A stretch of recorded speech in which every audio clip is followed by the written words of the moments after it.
आज हम लोग शुरू करते हैं अध्याय 4। 2 तथा 3 चरों के फलन तथा अंतरिक्ष में पृष्ठों की पहचान। ठीक है, तो ये लेसन है। तो सबसे पहले इसमें क्या है, फॉर्मूला। तो आपको फॉर्मूला पहले याद होना चाहिए।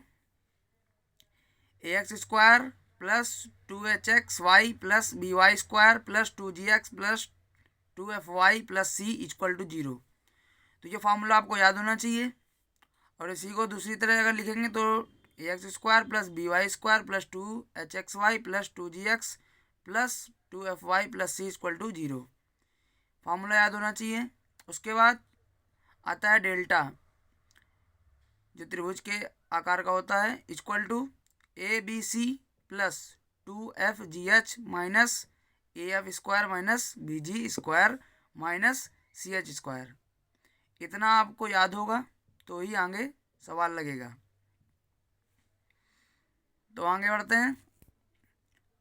यदि डेल्टा का मान 0 आए, डेल्टा का मान अगर 0 आ रहा है तो वक्र के प्रकार इधर पे हैं 2 सरल रेखाएं, मतलब जो ये समीकरण दिया होगा क्वेश्चन में वो सरल रेखा में होगा, मतलब 2 सरल रेखाओं के रूप में है अगर डेल्टा का मान क्या है 0। यदि डेल्टा का मान 0 ना आए, नॉट इक्वल टू 0, तो वो होगा सांकों को प्रदर्शित करता है। अब कोई भी सांको हो सकता है, कोई भी सांको हो सकता है। तो ये कैसे पता चलेगा कौन सा सांको है, वृत्त है कि परवलय है कि दीर्घवृत्त है कि अतिपरवलय है या समकोणिक अतिपरवलय है, पता कैसे चलेगा। तो यहाँ पे सवाल जब करेंगे तो h इक्वल टू 0 आ जाएगा, कामा a इक्वल टू b आ जाएगा, तो होगा वृत्त। अगर h इक्वल टू 0 आ जाए और a बराबर b हो जाए तो होगा वृत्त। फिर आगे बढ़े, AB minus h² equal to 0 आ जाए तो क्या होगा, परवलय। अगर AB minus h² greater than 0 आ जाए तो दीर्घवृत्त होगा, और AB minus h² smaller than 0 आ जाए तो अतिपरवलय होगा। मतलब इसका मान 0 से छोटा हो जाएगा तो अतिपरवलय, इसका मान 0 से बड़ा होगा तो दीर्घवृत्त। फिर आगे बढ़े तो AB माइनस h² अगर छोटा होगा 0 से और a plus b equal to 0 होगा तो समकोणिक अतिपरवलय होगा। तो इसको सवालों के माध्यम से समझेंगे, मैं बताना क्या चाह रहा हूँ। फिर आगे बढ़ेंगे, आए हुए प्रश्न के सूत्र हैं ये। यदि आ जाए x² upon a² plus y² upon b² plus z² upon c² equal to 1, अगर इस रूप में आ जाए हल होके समीकरण तो होगा दीर्घवृत्तज, दीर्घवृत्तज। अगर x² upon a² plus y² upon b² minus z² upon c² equal to 1 अगर रूप में आ जाए हल होने के बाद तो पृष्ठीय अतिपरवलयज होता है। पृष्ठीय अतिपरवलयज, आखिरी में जा पृष्ठीय अतिपरवलयज होगा। तीसरे में क्या है, x² upon a² minus y² upon b² minus z² upon c² equal to 1, तो होगा द्विपृष्ठीय अतिपरवलयज, द्विपृष्ठीय अतिपरवलयज होगा।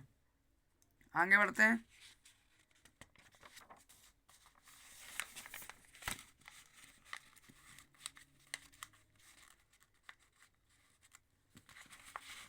दिया हुआ है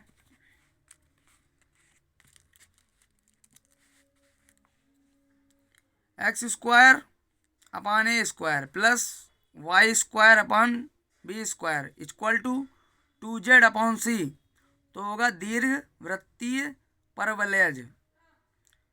यदि दिया x² upon a² minus y² upon b² equal to 2z upon c, तो अतिपरवलयिक परवलयज, अति परवलयिक परवलयज। फिर आगे बढ़े, ये हम लोग पढ़ चुके हैं कक्षा 12 में।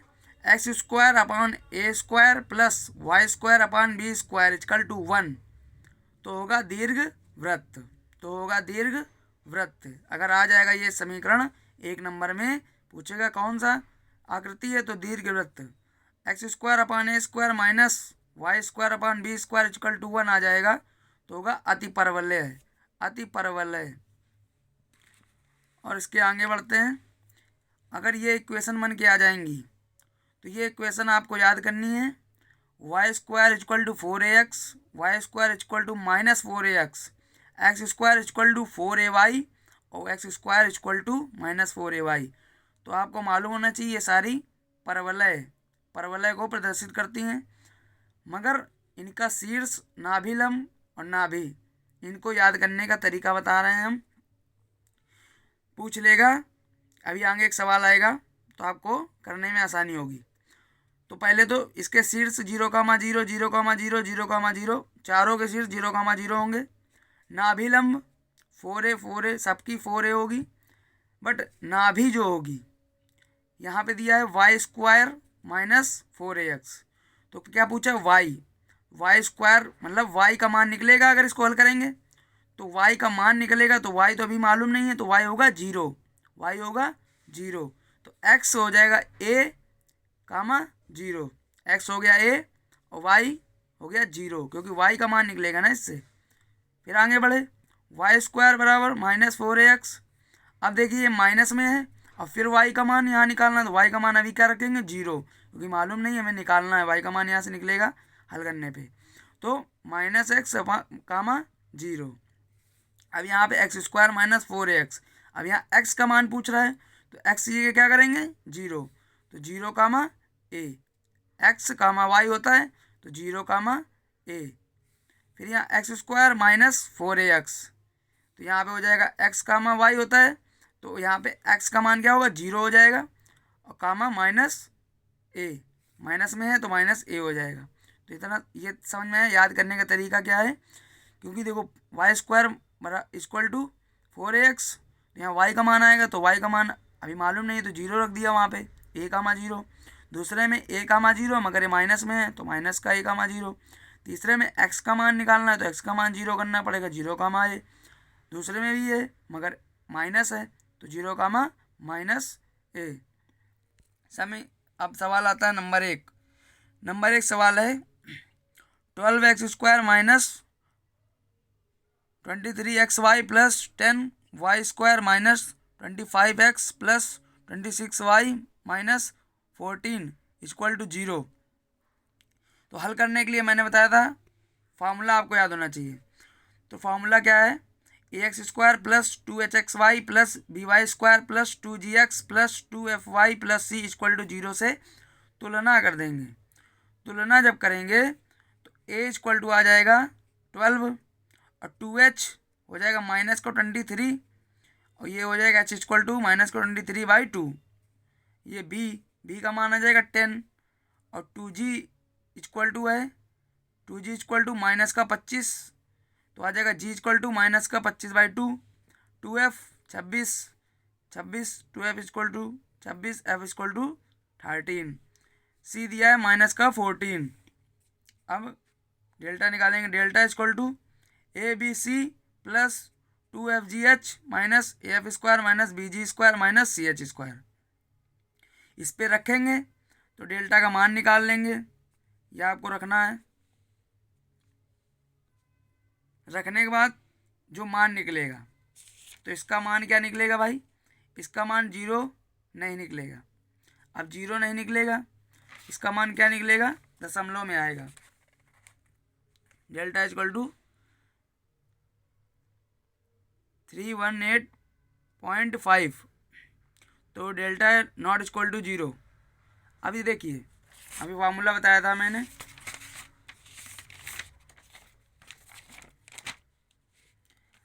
अब ये नॉट इक्वल टू यहाँ पे 0 आ रहा है, नॉट इक्वल टू 0 आ रहा है तो सांकों को प्रदर्शित करेगा।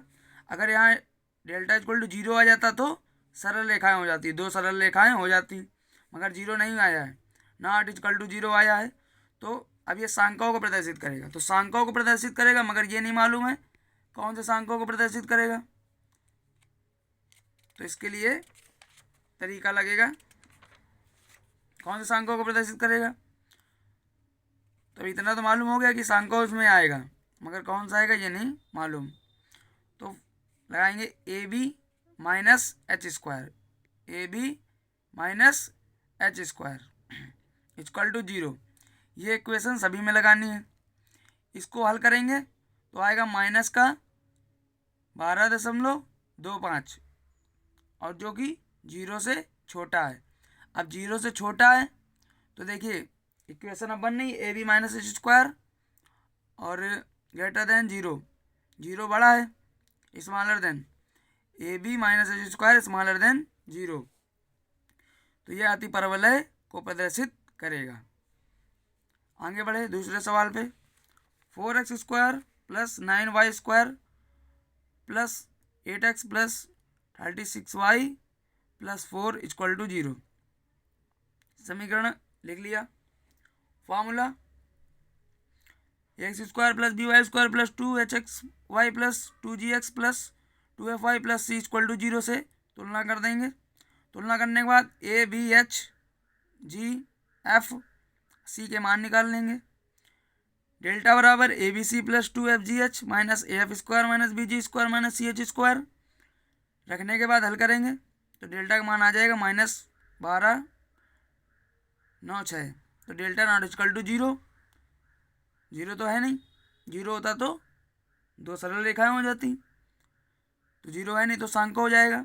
तो सांख्य अगर जा रहा है तो a b minus h square equal to 0, a b minus h square equal to 0।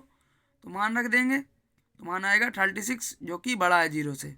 अब जो कि बड़ा है तो दीर्घ वृत्तज, दीर्घ वृत्तज पहले मैंने सूत्र इसीलिए पढ़ा है, आपको आराम रहेगी।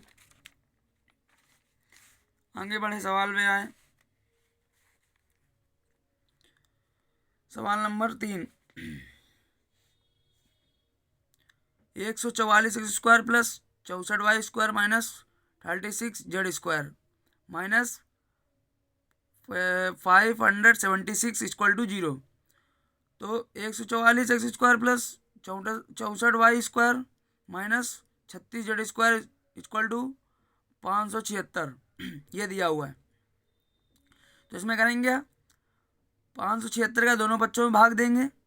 भाग देने के बाद एक रूप बना लेंगे। अब ये रूप देखो कहाँ जा रहा है, x square upon 4 plus y square upon 9 minus z square upon 16 equal to 1। अब आपको ऐसा सूत्र बनाना है कि आपको याद भी होना चाहिए, अभी मैंने पीछे बताया था। तो एक्स स्क्वायर अपॉन ये हो जाएगा 2 square plus y square upon 3 square minus z square upon 4 square equal to 1।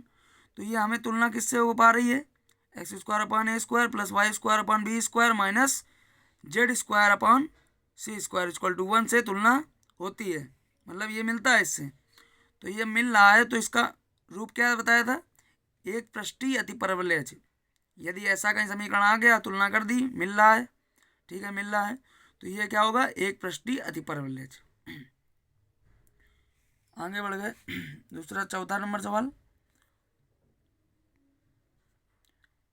9x square minus y square minus 9z square equal to 9 से निरूपित पृष्ठ का नाम बताइए।